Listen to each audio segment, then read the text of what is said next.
It has become very commonplace that whenever anyone says that they have dealt with the humans or even mentions them at all, they're always asked the same question. Which ones? Humans, humanity, however you want to put it, is the only true patchwork species in the known universe. This term was actually created by a science fiction writer in their distant past before they even left their cradle world. A patchwork species is one without a true central government. Once they reached into the stars, they began to break away from each other, yet still connected to each somehow by a simple thread, something to pull them, hold them to each other. And this is why any attack on a human-held territory is seen as a threat to all of them. The result will be the killer apes with really big guns arriving en masse, though they always stop to see what is going on if they don't have all the information. It can still be a very bad day if you get on, well, not to their good side. This is the first reason not to truly anger them. For many species, just an insult is enough to instigate a battle, sometimes a war. Depending on which type of human, though, you may be facing anything from their true wrath, or they may offer to buy you a drink. There are different clans, as we put it, of humans, different subsections of humans. Sometimes you can tell the difference just by looking at them, and sometimes it is impossible to tell, at least by looking at them. A lot of times the actions will tell them. There are different clans of humans that will shun all non-Terrans from their planets. They will typically say something along the lines of, "Take care of your business transaction and leave now." Sometimes followed with, "or else." If you hear this or any amalgamation of it, get off their planet as soon as possible. Yet other clans of humans will not even notice a non-human or pretend they don't even notice. This is especially true for a species called the Yuki, since their appearance is very pleasing to the human eye. It's actually hilarious to all noticing the humans trying not to notice when a Yuki walks past. Some Yuki even sway their bodies in a way of displaying to further entice the humans to look over. A common wager for the Yuki is to see how long the humans can pretend to not be enamored by what they see. Sometimes this is waiting for a simple yell, a simple whistle, or just a side comment of, "Wow." Though some human clans will yell and get angry at the Yuki to either cover up or in some cases just leave. "You're indecent," or something along those lines. The one thing you never want to do with any of the humans' clans is show your aggression. This is out and out aggression, not just insulting them in some way, but being physically, and especially if you draw a weapon from its holster. Some human clans will simply pause, raise their manipulators, and ask you to put that away as it's dangerous, and sometimes they'll joke saying something about removing your optical sensor. Others, well, they will actually talk with their weapons, and by the time you even realize that they're about to do this, well, they'll just have to clean up the mess you're going to leave on the floor. This leads everyone to think that humans are primarily violent sometimes, when in fact, humans, well, most of the clans at least, are very polite, respectable, and just pleasant to be around.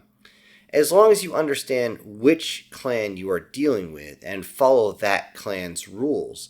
This is why it's noted to have an advisor with you when dealing with humans. All this means that humans usually keep to themselves. They perform almost all of their commerce by themselves. They play around mainly with just themselves. They fight a lot, yet almost exclusively by themselves, and because of that, they end up killing primarily just themselves, and this suits the entire galaxy just fine.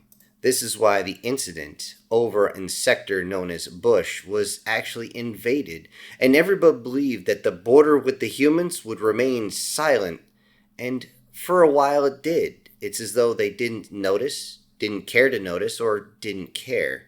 Because of this large border with humans, the Veg were able to adjust their forces easier when the Pokey invaded. The Pokey are a reptilian species at about 1.5 meters tall, sometimes a little bit taller, with scales akin to a Terran alligator and an iguana-shaped head. The fangs and teeth are very long, very sharp, and definitely pointed in, simply like, what did the humans call those? Yes, eels. They were attacking the Veg. The Veg are an amphibious species that look like a 1.8 meter tall salamander, yet with definitely longer legs and longer arms for sure. They're long, sleek, and with more of a human than reptilian face, which surprised everyone when they first saw them. Both species do have tails, but no wings to speak of. The war actually began due to the fact that the Veg refused to give the princesses, all 21 of them, over to the Pokey as payment for a peace treaty. A peace treaty that all historians say might as well be a terms of surrender. Though the Veg had defenders' advantage, as they were able to dig in and make sure they were able to fire behind cover, they are not a warrior species at all. In fact, their diet is mostly bugs that don't travel very far. It actually surprises everyone that they evolved to the point that they could reach the stars at all. The Pokey, since they are a warrior species, cut through the Veg defenses without much difficulty, and it was not long before the Veg began to ask others for assistance, and beg is being nice. They screamed into the dark for others to help. At first, many species responded to the hails, but never sent assistance. They would dance around the subject, trying to delay anything, as most claiming that the Pokey would simply attack them if they assisted. And if they did, most of them would not be able to fight back against a fully armed Pokey Armada. Realizing they didn't have any choice, they turned their dishes the other way and they aimed into the darkness that most people don't tread. In desperation, the Veg called out to the humans, begging for help. At first, there was nothing. Were they not hearing it? Were they trying not to notice? But eventually, they heard something. Adjusting the frequency, they received a call from a random cowgirl hauler that picked up their call. The translator had a lot of difficulty with the human's language, as what the humans call an accent is sometimes difficult for the computer to figure out. As there are so many languages and so many accents, it was difficult, but the message eventually came clear.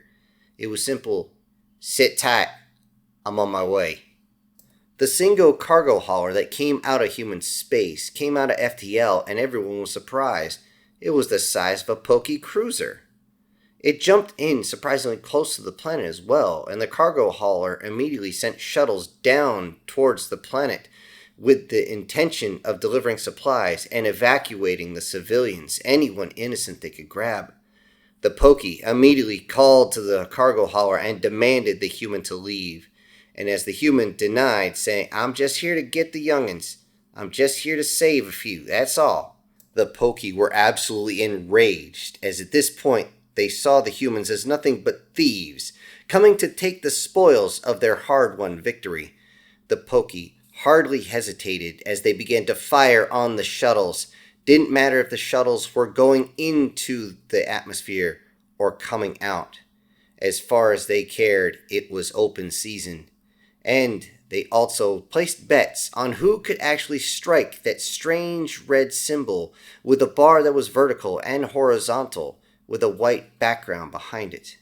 Seemingly not to care what the cargo might be on those shuttles, they simply fired on all of them.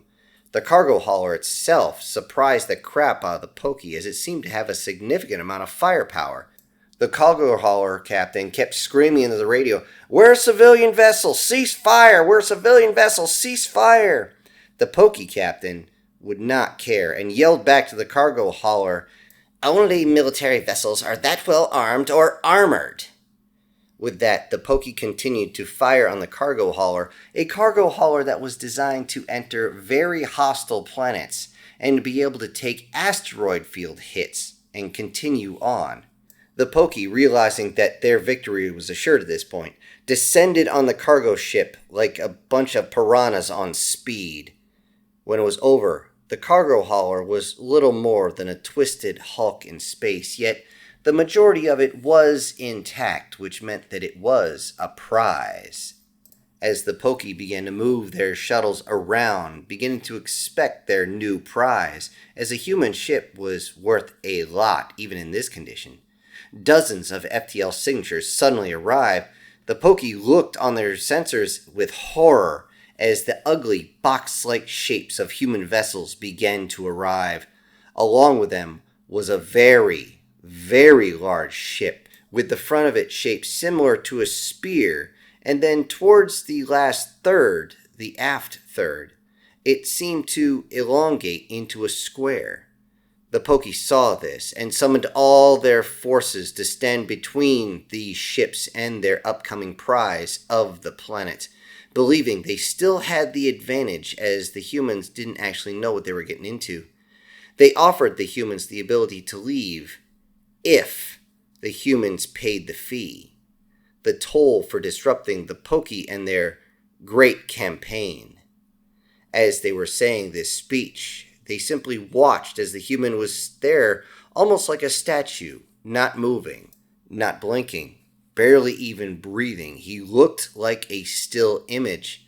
And as the captain of the battleship stood there and listened to the Pokey talk, the Veg cut into the communication, and it looked like hell down there.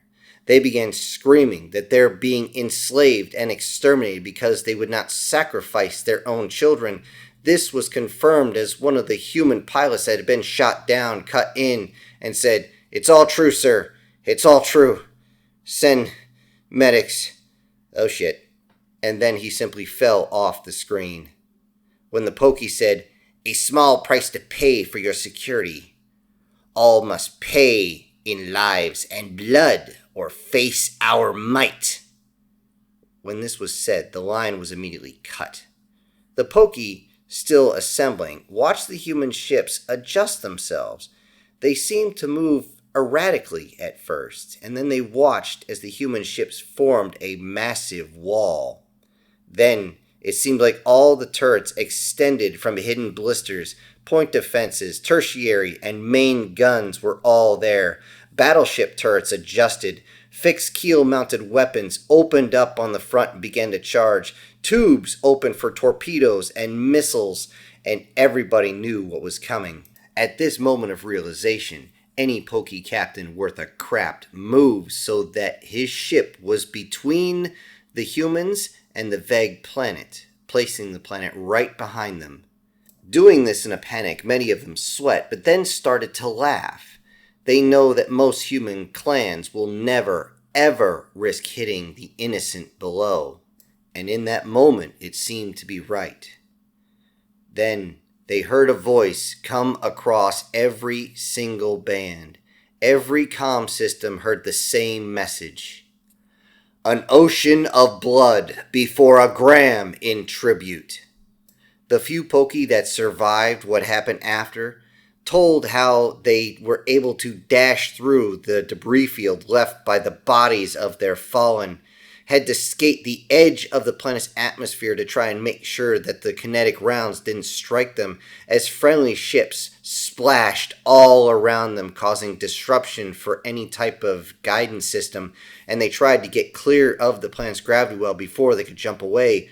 Most crews admitting that they lost control of their bodily functions as massive particle weapons flashed past their ships, many times striking a ship that was in front of them. All in all, 97% of the Pokey around the Veg planet were lost in 6 minutes, and they could not confirm any human losses aside from the cargo hauler. Upon arrival in their home system, the Pokey High Council tried to figure out which human clan that was, because that would decide their next move.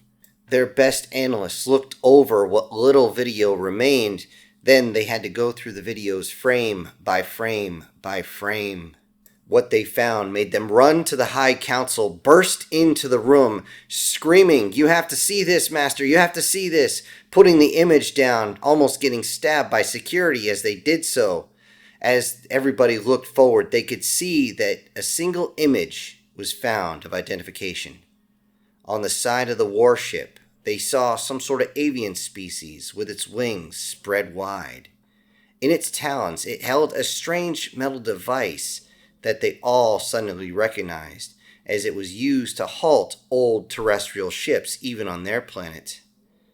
As realization hit them all at once, they all said in perfect human, "Oh shit." Hello everybody, this is Syntax. Thank you so much for joining me today on this short story.